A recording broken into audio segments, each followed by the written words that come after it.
হিসাব হবে।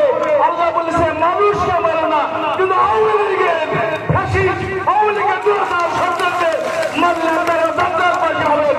আমার কাছে থেকে আপনাদের আজকে আমার কাছে আছে আওয়ামী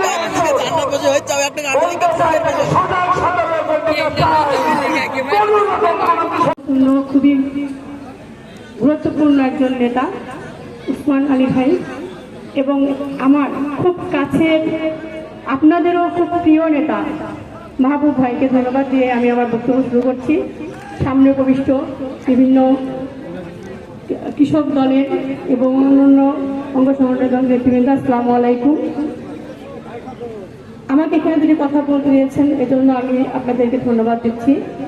আমরা আজকে কোনো কথাই বলতে চাই না যে আমরা যাকে পেয়েছি, আপনারা যাকে পেয়েছেন উসমান আলী ভাই, উনি অত্যন্ত সাংগঠনিক একজন মানুষ, অত্যন্ত প্রিয় একজন মানুষ সবার। ওনার বাসা ঝিনাইদহ ষোলকুপার খুব প্রিয় এবং খুব দায়িত্বশীল একজন ব্যক্তি সে। ওনার দায়িত্বগত অবস্থাতে আমাদের এই যে বিগত 18 বছর উনি যে আন্দোলন সংগ্রামের সাথে আপনাদের পাশে আমাদের পাশে ছিল, তারই প্রতিফলিতভাবে আমাদের তারেক রহমান ওনাকে আমাদের খুলনা বিভাগে দায়িত্ব দিয়েছেন কৃষক দলের, এবং উনিও কিন্তু একজন কৃষি কাজ করেন। ওনার গরুর ফার্ম আছে, ওনার মাছের খামার আছে, উনি গ্রাম থেকে ধান চাষ করে নিয়ে যে ঢাকাতে খায় না এজন্য উনি কৃষক দলের প্রতি একটা আলাদা ভক্তি শ্রদ্ধা ওনার আছে, আপনারা ওনাকে পাবেন। আমি আপনাদের কাছে একটি কথা বলবো জেলা বিএনপি থেকে, যে আপনারা যারা কৃষক, আমাদের নেতা তারেক রহমান সাহেব একটি কথা বলেছেন গত 2 তারিখে আমরা শুনলাম যে কৃষকদের প্রতি ওনার আলাদা দৃষ্টিভঙ্গি আছে। উনি আগামীতে উন্নয়নের যে খাত সেখানে একটা পর্ব নিতে চাচ্ছে, যে কৃষকদের উন্নয়ন, কৃষকদের ভাগ্য না খোলা পর্যন্ত বাংলাদেশের উন্নয়ন করা সম্ভব নয়। উনি আলাদাভাবে এই দৃষ্টি রাখবেন। আমাকে কথা বলতে যাওয়ার জন্য ধন্যবাদ সবাইকে। আসসালামু আলাইকুম। বাংলাদেশ জিন্দাবাদ, তারেক রহমান জিন্দাবাদ, শহীদ জিয়া অমর হোক, খালেদা জিয়া জিন্দাবাদ। কৃষক ভাইরা, এবার আমাদের প্রধান আকর্ষণ, আমাদের আজকের প্রধান অতিথি, যার কথা মানে আপনাদের কাছে না বললেই নয়, যার একান্ত প্রচেষ্টা আজ খুলনা বিভাগের প্রত্যেকটা গ্রামে গ্রামে জাতীয়তাবাদী কৃষক দল গড়ে উঠেছে। আমাদের সেই বড় ভাই, আমাদের প্রিয় নেতা জনাব উসমান আলী বিশ্বাস কেন্দ্র থেকে অনুমোদিত বক্তব্য, তারেক রহমানের অনুমোদিত বক্তব্য উনি দেখে পাঠ করবেন। প্রত্যেকটা লাইন খুব গুরুত্বপূর্ণ।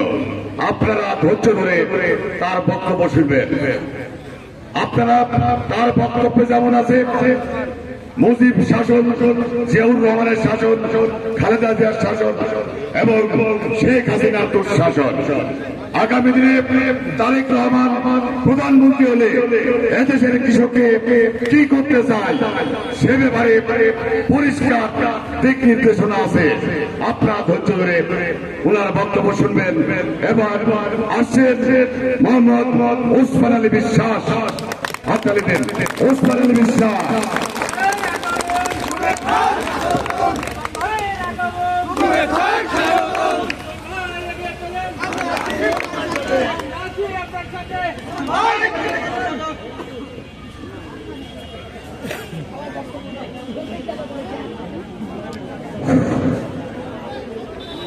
আউযু বিল্লাহি মিনাশ শাইতানির রাজিম। বিসমিল্লাহির রহমানির রহিম। আজকের সবার সম্মানিত সভাপতি, এই এলাকার কৃতি সন্তান কামাল হোসেন দীপ্তি উপস্থিত আছেন, এই মেহেরপুরের সন্তান,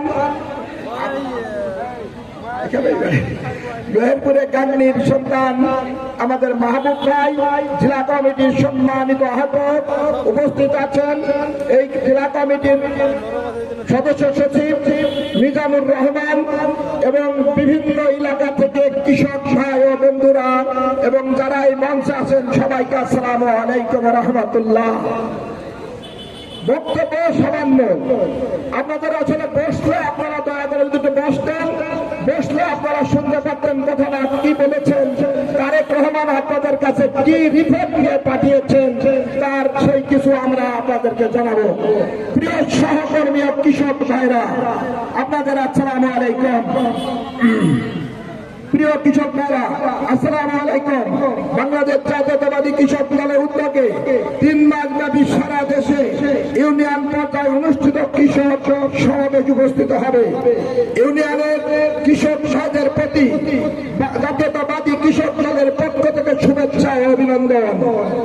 প্রিয় ভাইরা, লক্ষ লক্ষ শহীদের বিনিময় অর্জিত স্বাধীনতার পক্ষে মহৎ সংকটে বিপন্ন হইয়া আমাদের এই প্রিয় মাতৃভূমি সুজল সবলা শস্য সবলা আমাদের এই উত্তর বাংলাদেশের গুরুত্বপূর্ণ আওয়ামী লীগ দুঃশাসনের কবলে পড়ে দুর্ভিক্ষয় পরিণত হয়।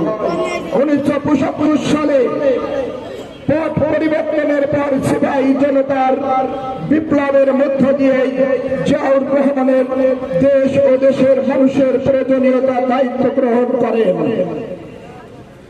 দুর্ভিক্ষ গ্রহণ করেন। দুর্ভিক্ষ কবলিত এই দেশের মানুষের মুখে মাসের মুখে এক মুঠো খাবার তুলে দেওয়ার জন্য কৃষি খাত থেকে যুগান্তকারী পদক্ষেপ গ্রহণ করেন। ফলে অতি অল্প সময়ের মধ্যে বাংলাদেশের সবুজ বিপ্লব শুরু হয় এবং খাদ্য সম্পূর্ণ অর্জন করে বিদেশে খাদ্য রপ্তানি শুরু হয়। কৃষিতে জিয়াউর রহমানের অবদান লক্ষ